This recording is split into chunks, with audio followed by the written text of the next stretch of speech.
Hello বন্ধুরা, কেমন আছো তোমরা? আশা করি ভালোই আছো। আর জানি তোমরা ভালোই থাকবে। আর আমরা বৃষ্টিতে ভাই সেই লেভেলে কিন্তু এখন অবস্থা খারাপ। আমাদের দেখতে পাচ্ছ আমাদের গ্রামের অবস্থা একদম সামনে ঝড়ে গোটায় গাছটা মুচড়ে উচড়ে শেষ হয়ে গেছে। আর আমি রাস্তা দিয়ে এখন হাঁটছি, আর দেখতে পাচ্ছ কি না একদম বৃষ্টি হলে আমাদের রাস্তাতে এরকম অবস্থা হয়ে যায়, জল জমে যায়। তারপরে আমি তোমাদের দেখাচ্ছি একটু নদীর অবস্থাটা কীরকম হয়েছে। আর দেখো, সব থেকে আমাদের একদম বড় মন্দির আমাদের গ্রামে, তো হর হর মহাদেব তোমরা লিখে দাও একদম।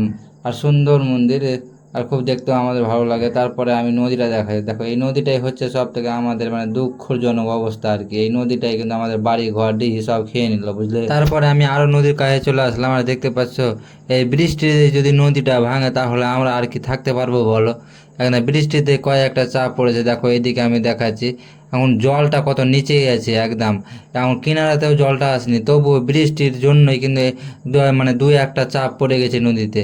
হ্যাঁ, তো এত মন খারাপ, কিন্তু এই নদীর ভিউটা দেখে কিন্তু মনটা জুড়াতে হয়, আর কিছু করার নেই বন্ধুরা। আবার জল বাড়লে আবার বন্যা হলে কিন্তু সেই লেভেলের নদী ভাঙন হবে।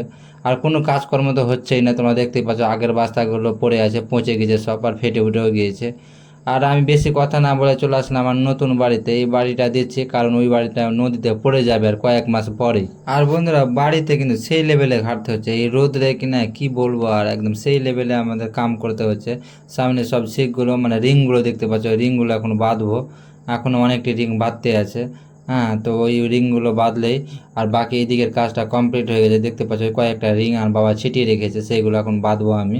আর রৌদ্রটাই খুব প্রচুর পরিমাণে রৌদ্র পড়ছে, তার জন্য কাজ করতে আর মন করছে না। তারপরে ওইটি বাঁধা হয়ে গেল, বাঁধা হওয়ার পরে এইগুলো বাবা মানে সেটরিংয়ের জন্য ফাটাগুলো লাগিয়ে দিচ্ছে, কারণ ঢালাই হবে, বিম ঢালাই হবে। তারপরে আমি কানিটা নিয়ে একটু এদিকে চলে গেলাম, কারণ ওইদিকে কিনা ফাটা ছোট ছোট ফাটা পাওয়া যাচ্ছিল না। তার জন্য আমি একটু মিস্ত্রি করতে লেগে গেলাম। আর এই দেখতেই পাচ্ছ এখানে কিন্তু একটা ইটের সিস্টেম দিয়ে লাগাবো, কারণ ছোট ফাটা পাওয়া যাচ্ছিল না। আর আমি ইটগুলো লাগিয়ে দিলাম। আমি একটু কাছে যেয়ে তোমাদের দেখাচ্ছি কীভাবে ইটগুলো লাগিয়েছি।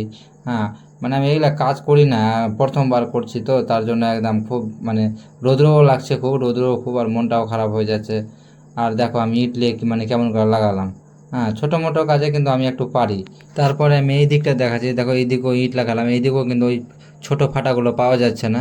তার জন্য আর ওই দিকেও কিন্তু কমে যাচ্ছে একটু একটু করে, তো তার জন্য আমাদের ইট লাগিয়ে মানে জায়গাটাকে মেকআপ করতে হলো, না হলে ওই জায়গাটা ঢালাইটা কিন্তু ভালো হবে না। আর এইদিকেও লাগিয়েছি, এই দিকের কোনাটাতে আমি লাগিয়েছি, দেখতে পাচ্ছ হয়তো। তারপরে আমি দেরি না করে বাড়ি চলে আসলাম, পুরাতন বাড়ি। আর বাড়িতে আসলে আমার না খেললে হয় না, এটা অভ্যাস হয়ে গেছে। হ্যাঁ, মানে বন্ধুদের দেখলে খেলার অভ্যাস, মানে খেলতেই হবে, এরকমই একটা ভিতরে জোশ চলে আসে। তারপরে আমি কিন্তু খেলতে লেগে গেছি এদের সাথে। হ্যাঁ, চিরঞ্জিত ব্যাট করছে, হ্যাঁ এদিকে বল করছে অভিজিৎ। হ্যাঁ, আর দেখতে পাচ্ছ আমি ফিল্ডিং করছি। আর ফিল্ডিং করতে করতে তোমাদের জন্য ভিডিও বানাচ্ছি। আজকে শিবা বসে আছে। হ্যাঁ, মানে বসে দেখতে পাচ্ছ খেলতে এসে তবুও বসে বসে মোবাইল দেখছে, এরকম করে হবে বলো তো। তারপরে বন্ধুরা, আমি ভিডিওটা কিন্তু আজকে আর বড় করছি না, এখানে শেষ করছি। আর ভিডিওগুলো যদি ভালো লেগে থাকে তাহলে লাইক কমেন্ট শেয়ার করে দিবা। আর যদি এইরকম ভিডিও দেখতে চাও তাহলে চ্যানেলটা অবশ্যই সাবস্ক্রাইব করে নেবা। ধন্যবাদ।